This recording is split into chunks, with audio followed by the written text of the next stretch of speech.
Hey y'all, what's going on? My name's Jacob Robinson. I'm a fishing guide down here on Lake Wedowee in East Alabama, and today I'm going to do a quick video about my 3 favorite baits for wintertime fishing. So right now in the southeast, whether you're in Georgia, Tennessee, Alabama, the Carolinas, wherever it is, the popular thing to do for bass fishing is get in the ditches. So whenever I was, in high school getting into fishing, I always heard and read about ditch fishing.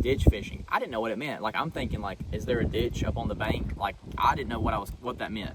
But then, as I got older, I kind of figured out. So when you think about the lake, when it got filled up, a lot of these pockets and coves, are really deep water around here, especially as highland reservoirs like Wedowee, and they make a V shape. So there's like a ditch that runs in the bottom of it where it would have been, a small old creek bed or whatever it might have been. So it's just kind of like the low spot in the woods, like you're down in the valley basically.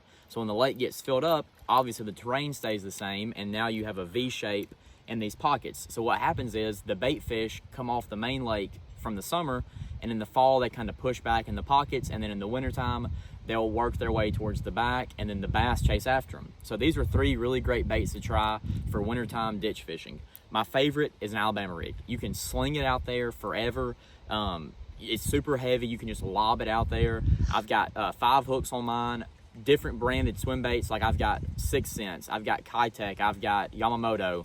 I put that green one on there just to give it a little bit extra flash. I think a lot of people, do that. I've seen a lot of people do it, but like I said, it's just kind of a preference thing. You don't have to do it, but I just kind of like to mix it up.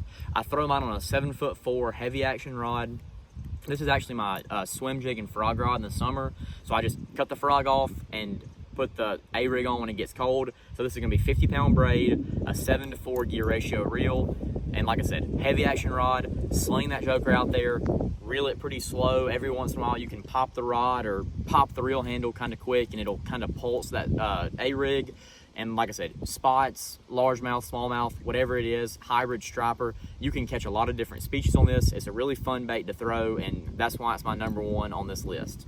So for my second on the list, I'm gonna pick up the jig head minnow. And I know it's got some stuff on it because I've got my rods laying on the ground. That's probably not the best thing to do, but we're gonna do it on my channel. So got my jig head minnow. This is just a 1/4 ounce jig head with that Rapala mooch minnow. This thing has kind of taken over the fishing world by storm. A lot of the Rapala Crush City baits have the last few years, but I mean, how can you not expect that when you have guys like Jacob Wheeler and Dustin Connell that have probably won $1.5 million in the last 2.5 years on these exact baits. So this right here, you might have fish that are schooling on top of the water. They might be suspended, they might be over brush, they might be in 40 foot, whatever the case. This is a great bait for all depths. So you can just change your jig head size. If you need to go down to a 3/8 or a half to get super deep, you can. You can throw an 1/8 or a 3/16 if they're higher up. I typically stick with the 1/4. It's kind of a good all around jig head size, but like I said, that's just 1/4 ounce jig head, 1/0 hook, that little Rapala mooch minnow. I think that's actually green shad or gizzard shad. I throw mine on a 7'1" medium action spinning rod, 2500 size reel, 10-pound braid, 8-pound fluorocarbon leader. Like I said, you can bomb that thing out and reel it back like a swim bait. I had a guide trip today, and we probably caught, one of the guys took it out, I bet he caught literally 20 fish on this setup. Never changed it. The trick with that is put you a little dab of super glue up on the top of it at the head, and you can already see, like, this is like that Elastec material, so it's super stretchy. And a lot of times the spotted bass will, they'll kind of bite the end of it, and when they come up and jump and flip them in the boat, they'll sling it and cut it up. But if you put some super glue on there, it'll keep that bait tight to the head. And I mean, like I said, this bait has probably caught 20-25 fish today, and it's the same one. So like I said, Rapala mooch minnow on the jig head minnow, that's my #2. This time of the year, you can cover a lot of water with it, fish it slow, fish it fast. It's a really versatile bait, scope or no scope. That's the great thing about all these baits. Yes, you can utilize live scope with them, but you can also catch a ton of fish without it. And then lastly, for those slower days, or if you just have some fish that are really tight to the bottom, that's when I break out the drop shot. So this right here is a 6-inch pink robo worm. I got about a 10-inch, 12-inch leader on there, 1/4 ounce weight.